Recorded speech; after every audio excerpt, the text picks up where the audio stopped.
दोस्तों हम पढ़ रहे हैं संख्या पद्धति और संख्या पद्धति में आज हम पढ़ेंगे टूसेंट मेथड। टूसेंट मेथड का यूज क्या है? टूसेंट मेथड का यूज है कि जब हम साइक्लिसिटी पढ़ रहे थे तब हमने देखा था कि हम क्या करते थे, तो रिमाइंडर माइनस वन आ जाए या प्लस वन आ जाए। माइनस वन आ जाता था तो हम उसकी दुगनी साइक्लिसिटी मान लेते, उसमें 2 का गुणा करके साइक्लिसिटी मान लेते थे। यदि प्लस वन आता था, जितनी पावर के बाद आ रहा होता था उतनी हमारी साइक्लिसिटी होती है। टूसेंट मेथड है वो एक साइक्लिसिटी निकालने का एक सिंपल तरीका है। क्या है? साइक्लिसिटी निकालने का एक सिंपल तरीका। इससे क्या होती है, साइक्लिसिटी हम निकाल लेते हैं कि कब इसका रिमाइंडर वन आ जाएगा, वो हम पावर निकाल लेते हैं।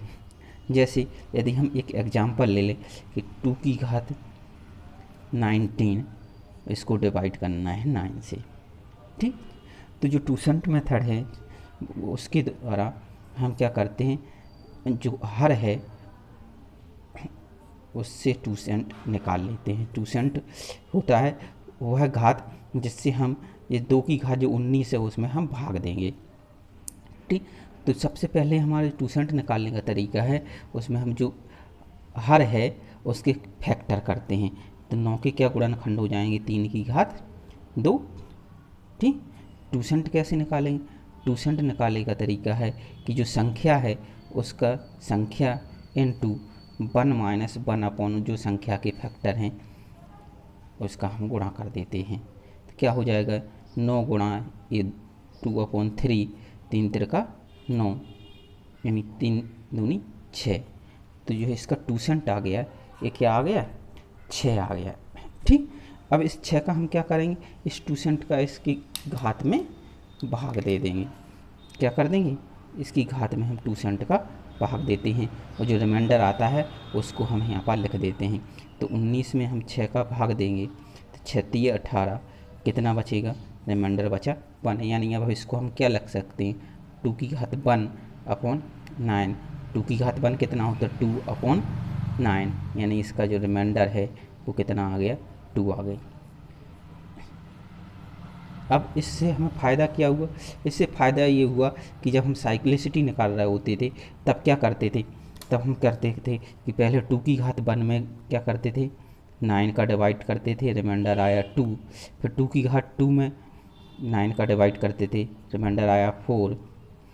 2 की घात 3 में 9 का डिवाइड किया, 2 की घात 3 कितना होता है, 8। 8 से भाग देंगे तो यहाँ से -1 रिमाइंडर है, -1 रिमाइंडर है, यानी इसकी साइक्लिसिटी कितनी हुई, कितनी घात बात आया, 3 की घात बात आया, तो इसकी साइक्लिसिटी कितनी हुई, जब -1 आता था तो इसमें 2 का गुणा कर देते थे, यानी 3 गुणा 2, यानी साइक्लिसिटी कितनी होती, 6 होती। और जबकि हमने टूसेंट से क्या कर लिया, इसको डायरेक्ट निकाल लिया। ठीक, तो दोनों एक ही चीज़ आई, तो चाहे टूसेंट से निकाल लीजिए चाहे इस तरीके से भाग निकाल लीजिए। अभी ये तो क्या छोटी थी, यदि कहीं बड़ी संख्या होती तब उसमें निकालने में प्रॉब्लम आती। तो एक तरीके से यदि हम एक फार्मूला लिख लें टूसेंट के कि कोई संख्या है p अपॉन a की पावर x, b की पावर y, c की पावर z। ठीक, तो हम इसका टूसेंट कैसे निकालेंगे, इसका टूसेंट निकालेंगे t = जो संख्या होगी, ठीक, यानी यहाँ पर क्या लिखा जाता है, संख्या कौन सी, जो हर है। ठीक, हर में जो संख्या है उसकी जैसे संख्या 9 थी तो यहाँ पर 9 लिख ली। अब इसके 1 माइनस 1 अपॉन, अब क्या हुआ था, इसकी घात नहीं ले रहे थे, आधा ले रहे थे, मतलब 1 माइनस 1 अपॉन a, फिर 1 माइनस 1 अपॉन b, फिर 1 minus 1 upon c, dot dot ये कंटिन्यू चली जाएगी जितने इसके फैक्टर होंगे। एक तो हो गई बात ये। दूसरी बात ये है कि यदि आप स्टार्टिंग की कुछ 20-25 संख्याओं को टूसेंट याद कर लें, ठीक, तो इसका फ़ायदा क्या हो जाएगा कि हमें बार बार टूसेंट निकाल के देखना ही पड़ेगा। जो यहाँ पर हमारी, यदि हमें 9 का टूसेंट पता होता 6, तो हमेशा 6 ही रहेगा। ठीक, आपका अंश कुछ भी हो जाए लेकिन टूसेंट क्या रहेगा, हमेशा 6 ही रहेगा। जब 6 रहेगा तो इसका मतलब ये हुआ कि हमें ये निकालना नहीं पड़ता। इतनी जो कैलकुलेशन थी एग्ज़ाम में, ये हमारी कैलकुलेशन बच सकती थी। ठीक, आप किसी भी संख्या का टूसेंट निकाल लीजिए। जैसे कोई संख्या है, जैसे 5 की पावर 100 और इसको डिवाइडेड करना है 18 से। ठीक, तो हम टूसेंट किसका निकालेंगे? हर का निकालेंगे। हर का निकालेंगे, निकाल लीजिए कितना आएगा। 18 के सबसे पहले हम क्या करेंगे? गुणनखंड करेंगे। कितने होते हैं? 2 गुणा 2 दूनी 4 गुणा सॉरी 3 3 त्रिका 9 9 दूनी 18 हो गए, यानी 2 की घात 1 इंटू 3 की घात 2, ये आया। अब आप इसका टूसेंट निकाल लीजिए। टूसेंट क्या होता है? संख्या कितनी थी? 18 इंटू 1 माइनस 1 अपॉन ए, इसका आधार कितना है? 2, फिर इसका 1 माइनस 1 अपॉन 3, इसका आधार 3 था। क्या हो जाएगा? 18 इंटू 1/2 इंटू 2/3 कितना आया? ये 3 दूनी 6, 6 3 18, ये 3 दूनी 6, इसका टूसेंट आ गया। ठीक, इस तरीके से आप इनके टूसेंट क्या कर सकते हैं? याद कर सकते हैं। और आप जिसका भी निकालना चाहें उसका टूसेंट आ जाएगा। जैसे यदि आप कहें, यदि आप क्या करेंगे? इसमें 6 से भाग दे देते। ठीक, दे लीजिए 5 की घात 100 में 6 का भाग दीजिए, कितना आएगा? 16 6 96 होता है, यानी 5 की घात 4/18। अब 5 की घात 4 कितनी होती है? इसको हम 5 की घात 2 इंटू 5 की घात 2 लिख सकते हैं बटे 18, यानी 25 गुणा 25 बटे 18। और 18 से यहाँ से निकाल लीजिए, 18 एकम 18, कितने बचेंगे? 7 इंटू 7, ठीक, यानी 7 7 49 बटे 18, 18 दूनी 36, कितना बचा? 13। हाँ 13, तो इसका रिमाइंडर कितना हो गया? 13 हो गया। ठीक, अब हमें क्या हो गई? इसकी जो साइक्लिसिटी थी वो साइक्लिसिटी नहीं निकालनी पड़ी। साइक्लिसिटी हमें क्या मिल गई? डायरेक्ट मिल गई। ठीक, तो जो टूसेंट मेथड है वो साइक्लिसिटी निकालने का एक डायरेक्ट तरीका है।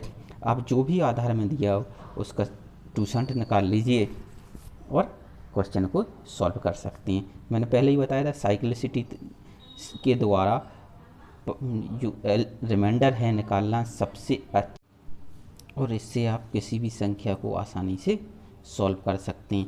और अब साइक्लिसिटी में भी हमें साइक्लिसिटी निकालने का तरीका क्या मिल गया? टूसेंट मेथड मिल गया। उससे आप इसकी साइक्लिसिटी निकाल लीजिए और पावर को डिवाइड कर लीजिए। कभी कभी क्या होता है कि जो साइक्लिसिटी टूसेंट के द्वारा जो साइक्लिसिटी निकलती है वो ओरिजिनल साइक्लिसिटी से के गुणज में हो सकती है, लेकिन उसकी कोई प्रॉब्लम नहीं है। ठीक, तो आप टूसेंट मेथड से कर सकते हैं, बहुत अच्छा तरीका है। मैं आपको एक क्वेश्चन और करके बताता हूँ टूसेंट मेथड से। जैसे हमने एक एग्जांपल लिया है 4 की घात 64 बटे 33। ठीक, अब इसका क्या कर लीजिए? आप टूसेंट निकाल लीजिए। टूसेंट निकाल लेते हैं तो क्या हो जाएगा? 33 के फैक्टर कुछ नहीं होते, 33 की घात 1 ही होती है, यानी 33 गुणा 1 माइनस 1 अपॉन 33, यानी क्या आ जाएगा? 33 गुणा 32 बटे 33। 33 से 33 कैंसिल, कितना आ गया टूसेंट? 32 आ गया। 32 का इसमें भाग दे दीजिए, क्या आ जाएगा? 32 का भाग देंगे, 32 दूनी 64, रिमाइंडर बचा कितना? 0 बचा, तो क्या हो जाएगा? 4 की घात 0 अपॉन 33, यानी 4 की घात 0 कितना होता है? 1 बटे 33। तो हमारा जो रिमाइंडर आ गया वो कितना आ गया? 1 आ गया। ठीक, यदि क्या होता है रिमाइंडर आपका 0 बचता है तो हम उसको 0 ही लेके चल लेते हैं, या 4 लेके कर चलेंगे तो तब भी वो ही आएगा। ठीक, उसकी कोई दिक्कत नहीं। तो आप 0 बच रहा है तो 0 लेके चलिए और इससे हमारा सॉल्व हो जाएगा। तो ये था हमारा टूसेंट मेथड। इस पे बहुत सारे हम क्वेश्चन पहले कर चुके हैं। बस तरीका ये था कि हमने उसमें बताया था कि यदि कोई संख्या a अपॉन b है और a और b क्या है? सह अभाज्य संख्याएं हैं, ठीक, और बी प्राइम नंबर है, ठीक, तब इसकी हम पावर कैसे निकालेंगे, घात कैसे निकालेंगे, जिससे हम एक ही घात पी मान लीजिए, जिससे इसमें हम भाग दे सकें, ठीक। दूसरा निकाला था कि ये नॉन प्राइम है, नॉन प्राइम यानी ये कंपोजिट है, तब इसकी हम कैसे निकालेंगे, ठीक। वो हमने अलग अलग तरीके से पढ़े थे। इसको अब हमने जो घात निकालती थी उस घात को क्या बोल दिया है, टूसेंट बोल दिया है। तरीका से सेम यही है, ठीक। इससे हम बहुत सारे क्वेश्चन कर चुके हैं, ठीक। तो मेरा मतलब केवल इतना था कि हमने इसको एक नाम दे दिया है कि ये नाम क्या है, टूसेंट मेथड है।